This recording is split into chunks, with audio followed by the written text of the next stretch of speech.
오늘 이제 요한 1서 두 번째 하는 주일입니다. 지난주부터 우리 요한 1서 보았죠. 예수님께서 2000년 전에 이 땅에 오심으로 인해서 이 땅에 아주 놀라운 일이 일어났습니다. 그것은 흑암을 앉은 자들에게 검빛이 비추인 사건입니다. 가난과 그 당시에 죄와 질병, 그리고 강한 나라들이 약한 나라들을 압제하고 이런 환경 속에서 많은 사람들이 정말 희망 없이 살아가던 그러한 때였는데 그때 그들에게 빛을 비추어 주신 것입니다. 특별히 이 땅에서 아무 소망이 없이 살던 자들에게 이후에 소망을 가질 수 있도록 해주신 그런 사건입니다. 예수님께서 비춰주신 이 빛을 받아들이고 믿는 자들은 이후로 빛 가운데 살게 되고 그러나 이 빛을 받아들이지 않는 자들은 비록 빛 대신 예수님께서 이 땅에 오셨다고 하더라도 그들은 계속 어둠에 갇혀 있게 되는 것입니다. 그 빛이 비록 이 땅에 오셨지만은 사람들에게 동일하게 비추이는 것은 아닙니다. 그것을 받아들이는 자는 빛 속에 살고 받아들이지 않는 자는 어둠에 있는 것입니다. 이제 이 요한 1서를 지은 저자 사도 요한은 흔히 사람들이 부르기를 사랑의 사도다 이렇게 부릅니다. 그는 세베대의 아들이고 야고보의 형제였습니다. 가브나움에서 업으로 일하다가 예수님의 부름을 받고 제자가 된 사람이죠. 원래 이 사도 요한은 성격이 아주 불같은 사람이고 아주 과격한 사람이고 목소리가 아주 우레처럼 이렇게 큰 그런 사람이었습니다. 그래서 별명이 우레의 아들이다 이렇게 불려졌습니다. 뭔가 시끄럽고 아주 요란한 사람이었죠. 근데 그가 이후에 사랑의 사도로 불려지게 된 것입니다. 오늘날에도 누구라도 예수를 제대로 믿으면 우레처럼 요란하고 뭐 그러한 급한 사람도 사랑의 사람으로 변모가 될 수 있다는 것을 잘 보여주는 사람입니다. 오늘 말씀에서는 이제 빛으로 오신 예수님께서 주신 이 계명이 사랑의 계명인데 또 새 계명이기도 합니다. 이 사랑의 계명에 대해서 함께 상고해 보고자 합니다. 먼저 우리 1절 말씀을 함께 읽어보겠습니다. 시작. 나의 자녀들아 내가 이것을 너희에게 써면 너희로 죄를 범하지 않게 하려 함이라. 만일 누가 죄를 범하여도 아버지 앞에서 우리에게 변자가 있으니 곧 의로우신 예수 그리스도시라. 지금 이 말씀에서 요한은 성도들이 죄를 범하지 않아야 할 것을 말씀하고 있습니다. 이 요한은 사랑의 사도인데 사랑을 먼저 강조하기보다 먼저 죄를 범하지 않아야 할 것을 강조하고 있습니다. 이것을 볼 때 이 죄와 사랑 간에 뭔가 깊은 연관관계가 있는 것이구나 하는 것을 우리가 추측할 수가 있죠. 그리고 이어지는 내용을 보면 우리 1절 말씀에 누가 죄를 범하여도 아버지 앞에서 우리에게 대언자가 있으니 곧 의로우신 우리 예수 그리스도시다 이렇게 말씀합니다. 이 말씀은 혹 우리가 죄를 짓더라도 그것을 용서받을 수 있는 길이 열려 있다 이것을 말하고 있습니다. 사람들은 죄를 대수롭지 않게 여기기도 하지만은 죄를 짓는 자에게 이 용서함을 받을 수 있다는 그 길이 있다는 것이 사실은 대단히 중요한 희소식입니다. 오늘 1절에서 말하고자 하는 것은 죄를 지어도 용서함을 받을 수 있는 길이 있으니까 죄를 함부로 지어도 된다는 것을 강조할까요? 짓지 말아야 한다는 것을 강조할까요? 짓지 말아야. 길이 열려 있음에도 불구하고 죄를 범하지 말 것을 강조하고 있습니다. 요한은 성도들에게 죄를 짓지 말라 말하고 있지만 그러나 죄를 지어도 길이 있다는 것을 아울러 이야기하면서 우리에게 사실은 안심과 위로를 주고 있죠. 죄를 짓지 마라 하지만은 그래도 죄를 지어도 길이 열려 있다 하면서 안심도 주고 경고도 하고 위로도 하고 있는 것입니다. 이 내용을 보면서 사도 요한이 쓴 글이죠. 참 이 배려심이 깊은 사람이다는 것을 느낄 수가 있습니다. 누군가에게 훈계하거나 매를 때리면서 그래도 상처만 받게 될까봐 또 염려하는 마음처럼 이렇게 느껴집니다. 죄를 짓는다고 하더라도 용서함을 받을 수 있는 길이 있다는 것이 얼마나 오늘 우리에게 다행스러운 일인지 모릅니다. 그것은 사람들을 불쌍히 여겨주시고 사랑하시는 하나님의 큰 은혜입니다. 오늘 2절 말씀에 보면요, 그는 우리 죄를 위한 화목제물이니 우리만 위할 뿐 아니요 온 세상의 죄를 위하심이라, 이렇게 말하고 있습니다. 예수님께서 십자가에 달려 돌아가신 것이 우리 죄 때문에 그것을 대신 갚아주시기 위해서 그렇게 하셨다는 말입니다. 제가 어떤 그 책을 보니까 전도용 이런 책자인데요. 그게 어떤 분이 이제 시골 할머니에게 전도하는 내용을 이렇게 다 기록해 놓은 그런 글이 있었습니다. 어떤 사람이 할머니에게 어떻게 전도를 할까 고민을 하다가 이렇게 성경에 있는 말씀 가지고 이렇게 하면 좀 어렵지 않습니까? 그래서 이런 말을 했다고 합니다. 할머니 돌아가신 다음에 천당에 가시는 게 좋아요? 아니면 지옥에 가시는 게 좋아요? 이렇게 물었다고 합니다. 그러니까 할머니가 뭐라고 대답했겠습니까? 예, 천당 가는 것이 좋지요. 근데 나는 못 가. 예, 지은 죄가 많아서. 이렇게 대답을 했다고 합니다. 그러자 이 사람은 할머니에게, 그럼 할머니, 어떤 사람이 할머니 대신 벌을 대신 받아주고 할머니를 천국에 가게 해준다면 어떻게 했습니까? 이렇게 또 다시 물었다고 합니다. 그러자 할머니가, 에이, 그런 사람이 어디 세상에 있나? 라고 대답하였답니다. 그때 이 전도자가 있으면요 하니까 할머니는 그럼 좋지 라고 대답하였습니다. 그때 이 전도자는 바로 그분이 예수님입니다. 이렇게 말했다고 합니다. 참 우리가 성경 말씀으로 이렇게 전도를 한다는 게 쉽지 않죠. 그러나 이 전도자는 오늘 아주 쉽게 이렇게 아주 핵심적인 것을 찾아 들어갔습니다. 그래서 우리도 이런 말씀, 할머니 천당에 가시는 게 좋겠어요? 아니면 지옥에 가시는 게 좋겠어요? 이렇게 물으면서 전도를 참 시도해보는 것도 좋은 방법이다, 그런 생각이 듭니다. 우리 마지막에 그분이 예수님입니다 이렇게 해주면 얼마나 좋겠습니까? 예수님께서는 방금 그 할머니뿐만 아니라 우리의 죄를 대신하여 벌을 받으셨고, 그래서 우리는 죽음에서 살아난 자들입니다. 우리 믿는 자들이 성탄절 때가 되면 아주 축하하고 성탄절을 축하하고 즐거워하죠. 그 이유가 무엇입니까? 그것은 예수님의 탄생이 우리에게 정말 의미 있고 기쁜 날이 되기 때문입니다.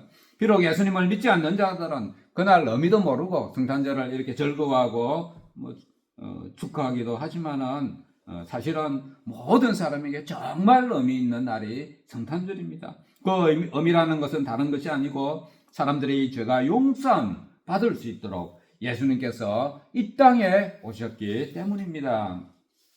예수님께서는 이 땅에 오셔서 우리의 죄를 대속하기 위해서 십자가에 달려 돌아가셨습니다. 그리고 부활 승천하셨습니다. 예수님께서 우리의 죄 때문에 십자가에서 모진 고쳐 고난받으시고 우리를 대신하여 죽으셨는데, 죄 용서함을 받은 우리가 또다시 죄를 이렇게 막 짓고 살면 되겠습니까? 실수로 어쩔 수 없이 죄를 짓는 일이 있을지라도 우리는 모두가 죄를 멀리하면서 살아가야 하는 것입니다. 요한은 성도들에게 죄를 짓지 말라, 멀리하라라고 말하고 있는데요. 그럼 그 죄란 게 무엇일까요? 쉽게 말하면 법을 어기는 게 죄죠. 죄. 그런데 세상에서 말하는 죄와 성경에서 말하는 죄가 좀 다릅니다. 세상의 죄는 세상에서 정해놓은 규칙들, 법을 어기면 그거 죄가 되죠. 벌금 물거나 감옥에 가도 갑니다.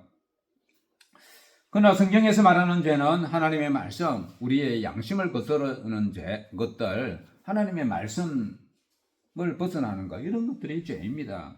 그래서 세상의 법과 하나님의 법, 말씀은 일치하지 않죠. 때로는 서로 모순이 될 때도 있습니다. 대표적으로 우리 문제가 되는 이 동성애 같은 것이 아주 대표적인 것입니다. 미국이나 유럽 쪽에서는 동성애를 법으로 합당하게 이렇게 만들어 놓았습니다. 그러나 그것은 하나님의 법과 충돌되는 오직 세상의 법입니다. 그래서 우리 믿는 자들에게 있어서 죄의 기준은 세상 법이 아니라 하나님의 법 또는 하나님의 말씀이 기준이 되는 것입니다. 하나님의 법과 계명을 지키는 것이 중요합니다. 근데 여기 하나님의 계명이란 구약의 율법을 말하는 것이 아닙니다. 구약의 율법은 우리 성경에 보면요, 세례 요한까지 이렇게 되어 있습니다. 특별히 예수님 오심으로 인해서 그 법의 효용성이 끝이 났습니다. 여기서 말하는 하나님의 법은 율법의 진수, 그 율법들 중에서도 그 율법의 정신, 진수라 할 수 있는 사랑의 법을 말하는 것입니다. 그래서 하나님의 법과 계명을 지킨다는 것은 단지 율법을 어겼느냐 어기지 않느냐 이것보다 우리가 진정으로 하나님을 아느냐 모르느냐를 판가름하는 기준이 됩니다. 우리가 계명을 지키느냐 지키지 않느냐는 우리가 하나님을 아느냐 모르느냐를 판가름하는 기준이 된다는 것입니다. 그래서 오늘 3절 말씀에 보면요, 우리가 3절 말씀을 함께 읽어보겠습니다. 시작. 우리가 그의 계명을 지키면 이로써 우리가 그를 아는 줄로 알 것이요. 사도 요한은 믿는 자들이 그의 계명, 하나님의 계명을 지키게 되면 그 사람은 하나님을 안다는 증거가 된다 이렇게 말하고 있습니다. 그의 계명을 지키는 자가 하나님을 제대로 알고 믿는 자라는 것입니다.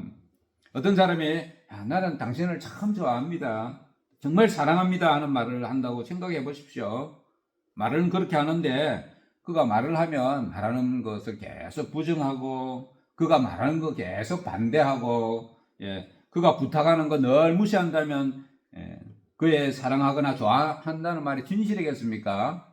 진실되지 못하겠죠. 사랑하는 마음이 없거나 부족한 것입니다.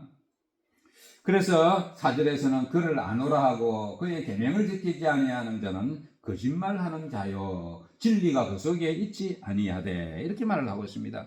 자신이 하나님을 안다고 하면서 하나님의 법을 계속 어기면서 산다면 그러나 하나님을 알거나 믿는다는 소리가 거짓이다 그 말입니다.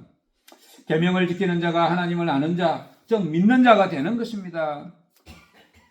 그런데 죄를 짓지 않는 사람이 진실로 하나님을 아는 자라는 말은 죄를 조금 더 짓지 않는다 그 말은 아닙니다.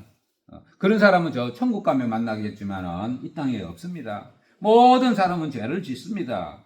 그럼에도 불구하고 죄를 짓지 않는 사람이다 이렇게 오늘 말하고 있는 것은 죄악을 멀리하는 것, 고의로 죄를 짓지 않는 것, 같은 죄를 또 반복해서 짓지 않는 사람, 이런 사람을 두고 죄를 짓지 않는 사람, 오늘 그렇게 해석할 수가 있습니다.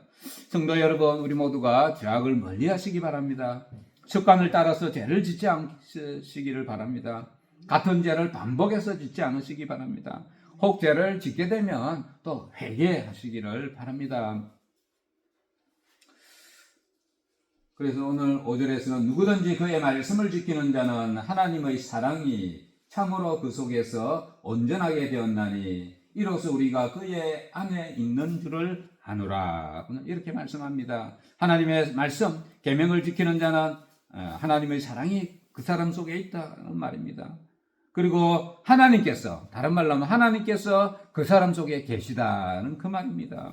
그래서 하나님의 말씀을 지킨다는 것이 얼마나 중요한 것인가를 오늘 말씀하고 있습니다. 하나님의 말씀을 지키지 않고 하나님의 말씀에 순종하지도 않으면서 자신은 하나님 믿는 자라고 자부하고 산다면 큰 착각하고 사는 것입니다. 이어서 6절 말씀에 보면요, 그의 안에 산다고 하는 자는 그가 행하시는 대로 자기도 행할지니라 이렇게 말을 합니다. 이 말에 어떤 의미가 있습니까? 물론 여기서도 예수님께서 행하신 대로 행한다는 것이 우리가 예수님처럼 하나님처럼 똑같이 행한다는 말은 아닙니다. 우리가 예수님처럼 어떻게 똑같이 할 수 있겠습니까? 그러나 여기서 말하는 것은 죄를 멀리하고 사랑하는 이 실천하기에 힘쓰면서 사는 것이다 해석할 수가 있습니다. 그런 사람이 하나님 안에서 사는 사람입니다. 저와 여러분이 주를 믿는다고 확신이 있고 예수님의 모습을 조금이라도 닮아가려고 노력하고 있다면 주 안에서 사는 사람이다 이렇게 할 수가 있는 것입니다. 사도 요한은 지금까지 내용을 통하여서 하나님의 말씀, 계명을 지키는 자가 하나님을 아는 자, 하나님 안에 거하는 자, 즉 주를 믿는 자라는 것을 말하고 있습니다. 주를 진정으로 믿는 자가 어떤 자인지 다시 한번 우리 모두가 깨닫게 되시기를 바랍니다. 우리가 성경을 이 부분적으로만 읽고 보게 되면 좀 이율배반적인 내용들을 종종 성경에서 보게 됩니다. 성경의 어떤 부분을 보면 죄와 율법에서 우리는 해방되었다 이렇게 해놓고 또 어떤 곳에서는 그의 법을 지키지 않으면 하나님을 알지 못하는 사람이다 이렇게 말을 하지 않습니까? 그래서 이 두 개를 보면 뭔가 모순인 것 같이 보입니다. 그래서 우리는 성경을 부분적으로만 떼서 읽고 해석하면 안 되고요. 문맥을 봐야 되고 또 성경 전체의 관점에서 성경을 이해해야 하는 것입니다. 계명을 지키는 자가 하나님을 아는 자라는 말씀은 하나님을 아는 자는 참된 믿음이 있는 자이고 그런 사람이 그의 계명을 지키면서 살게 된다는 말로 해석할 수가 있습니다. 우리가 한두 번 계명을 안 지켰다고 해서 그가 하나님을 모른다거나 하나님이 그 사람 안에 계시지 않는다 그렇게 할 수는 없습니다. 그러나 계속 반복적으로 때로는 고의적으로 계명을 지키지 않고 회개함이 없는 사람은 그 사람은 하나님을 모르는 사람이다 할 수가 있는 것입니다. 우리 모두가 하나님의 계명, 특히 사랑의 법을 귀하게 여기고 그 말씀들을 기꺼이 지키면서 살아가는 믿음의 사람들이 되시기를 바랍니다. 이제 앞부분에서 요한은 이 계명을 지키는 자가 하나님을 아는 자이고 하나님께서 그의 안에 거한다 이렇게 말하고 있는데요. 그럼 이 계명이 무엇인지에 대해서 우리가 좀 더 구체적으로 살펴볼 필요가 있습니다. 그래야 그게 뭔지 알아야 우리도 지킬 거 아닙니까? 그런데 이 계명이 새로운 것이 아니다라고 말하고 있습니다. 우리 7절 말씀을 함께 읽어보겠습니다. 시작. 사랑하는 자들아 내가 새 계명을 너희에게 쓰는 것이 아니라 너희가 처음부터 가진 옛 계명이니 이 옛 계명은 너희가 들은 바 말씀이거니와. 이 계명을 지키라고 했는데 이 계명이 뭐냐면 사랑의 계명인데요. 이 사랑의 계명은 사실은 오래전부터 있어 왔던 것이라 말하고 있습니다. 이것은 구약시대부터 있었던 말씀입니다. 구약시대에도 이 사랑의 정신이 율법의 곳곳에 녹여져 있었지만은 사람들이 그것을 제대로 깨닫지 못했던 것입니다. 이 율법, 이것을 이제 우리가 십계명이라고도 대표적으로 말할 수 있는데요. 이 십계명의 정신을 요약하면 하나님 사랑과 이웃 사랑 두 가지로 요약이 됩니다. 사랑의 정신은 십계명 이 바탕에 깔려 있는 핵심적인 정신입니다. 그러나 구약의 백성들이 이 십계명을 지키면서 사랑의 계명으로 지키기보다는 무섭고 두려운 계명들로 지켰던 것입니다. 지키지 않으면 벌받는 계명으로 그렇게 알고 지켰던 것입니다. 오늘 우리는 이제 구약의 율법들을 지키지 않지만은 그럼에도 불구하고 우리가 십계명은 귀한 계명으로 여깁니다. 구약의 율법이라고 해서 다 쓸모없는 것들이 아닙니다. 구약의 내용들 중에서도 오늘날 우리들이 살펴보면 정말 귀한 내용들이 많이 있습니다. 특히 십계명의 경우에 그럽니다. 십계명 내용은 오늘날에도 우리가 묵상하고 지키려고 애써야 할 법입니다. 그런데 이 십계명을 잘 지키는 방법은 십계명 어떻게 하면 잘 지킬 수 있을까요? 그 문구 하나, 1계명부터 문구 하나를 막 잘 지키려고 한다고 해서 잘 지켜지는 것이 아닙니다. 대신에 우리가 사랑, 그 핵심적인 정신, 사랑에 초점을 맞추고 행할 때에 십계명은 자연적으로 다 지키게 되는 것입니다. 예를 들어서 사람들을 사랑하는 사람이 자기 부모 공경하지 않겠습니까? 그런 사람이 이웃에게 해를 가하겠습니까? 그런 사람이 남의 것 도둑질 하겠습니까? 하지 않죠. 하나님을 사랑하고 다른 사람을 사랑하는 마음이 있는 사람은 십계명을 잘 지킬 수가 있는 것입니다. 이제 요한은 편지를 받는 자들에게 이런 말을 합니다. 우리 8절 말씀도 함께 읽어보겠습니다. 시작. 다시 내가 너희에게 새 계명을 쓰노니 그에게와 너희에게도 참된 것이라. 이는 어둠이 지나가고 참빛이 벌써 비침이니라. 요한은 이제 그가 강조했던 그 계명이 또 새 계명이다 이렇게 말합니다. 조금 전에는 옛적부터 있던 계명이다 말했는데 이제는 또 새 계명이라 이렇게 말을 하고 있습니다. 이 두 내용을 잘 해석해 보면 사랑의 계명은 옛 계명에도 그 정신이 들어 있었지만은 예수님께서 선언하신 이 계명은 새 계명이라고 할 만한 그러한 계명이 된 것입니다. 사랑의 의미가 한층 강화된 그런 계명이 되었습니다.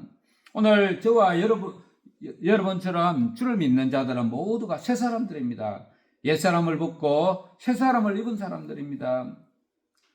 다른 말로 하면 거듭난 사람들입니다. 그러나 예수 믿기 전이나 후나 그 사람이 사실 보면 그 사람이죠. 이름이 똑같고 또 뭐 성격도 비슷하고 그런데도 불구하고 우리 스스로를 새 사람이라고 할 수 있는 것은 예수님으로 인하여서 우리 속 사람이 거듭났기 때문이라 할 수가 있습니다.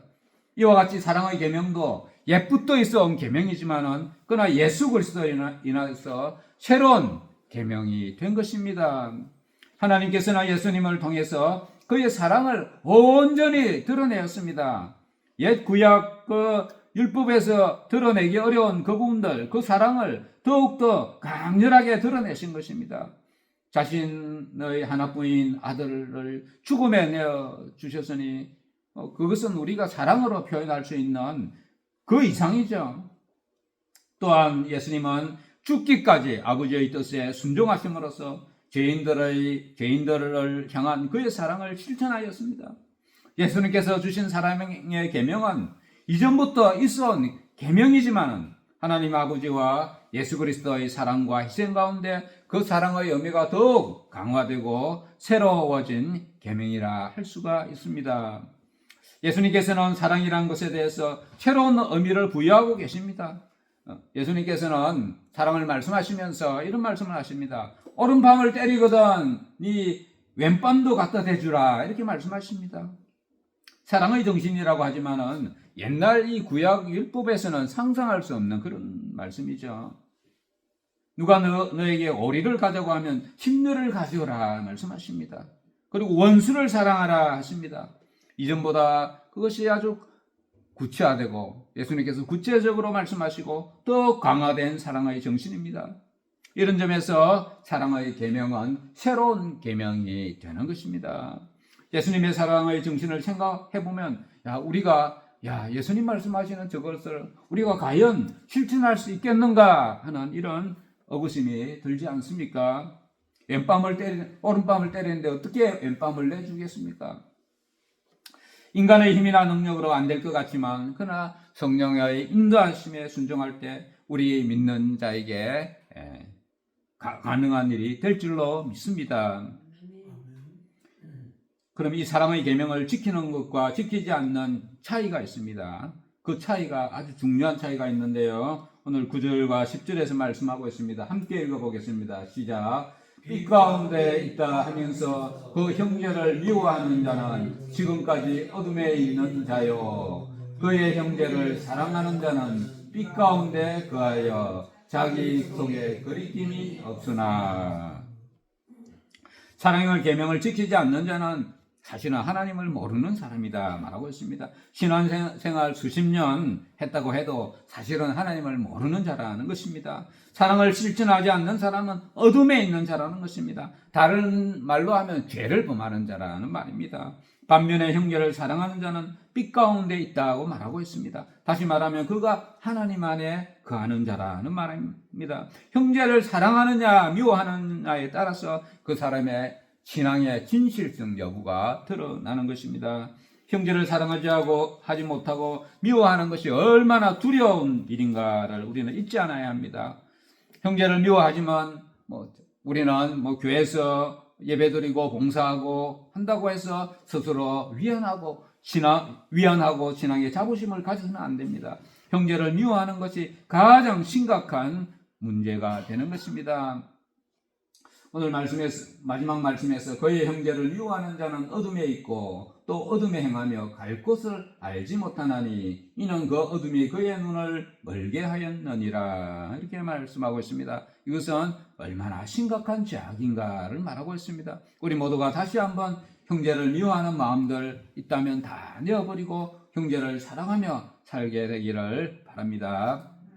말씀을 맺도록 하겠습니다. 오늘 말씀을 정리해보면 하나님의 계명을 지키는 자는 하나님을 아는 자가 됩니다. 반면에 그의 계명을 지키지 않는 자는 그를 알지 못하는 자고 거짓말하는 자가 됩니다. 그리고 그런 사람에게는 진리가 그 속에 없다는 것입니다. 이런 내용의 말씀은 참으로 심각한 말씀이 됩니다. 성도 여러분, 하나님을 안다고 또 믿는다고 자부하십니까? 그러면 우리가 모두가 그의 계명을 지켜야 합니다. 그의 계명을 지키지 않으면서 믿는다고 자부하는 것은 거짓말이 되는 것입니다. 형제를 사랑하는 자는 그의 계명을 잘 지키는 사람입니다. 반면에 형제를 미워하는 자는 그의 계명을 어기는 자이고 아직도 어둠 속에 있는 자라 할 수가 있습니다. 어둠이 그의 눈을 멀게 하여서 나는 예수 잘 믿네 라고 착각하면서 사는 것입니다. 형제를 미워하는 자는 영적으로 맹인입니다. 영적으로 어둠에 갇혀 있어서 자신이 심각한 죄를 지으면서도 제대로 깨닫지 못하고 사는 것입니다. 우리 모두가 형제를 사랑함으로써 자신의 신앙을 증명할 수 있기를 바랍니다. 오늘 저와 여러분 모두가 이 사랑의 계명을 잘 지키는 사람들이 되시고 진정한 믿음의 사람, 하나님 기뻐하는 자들로 살아가시기를 축원합니다.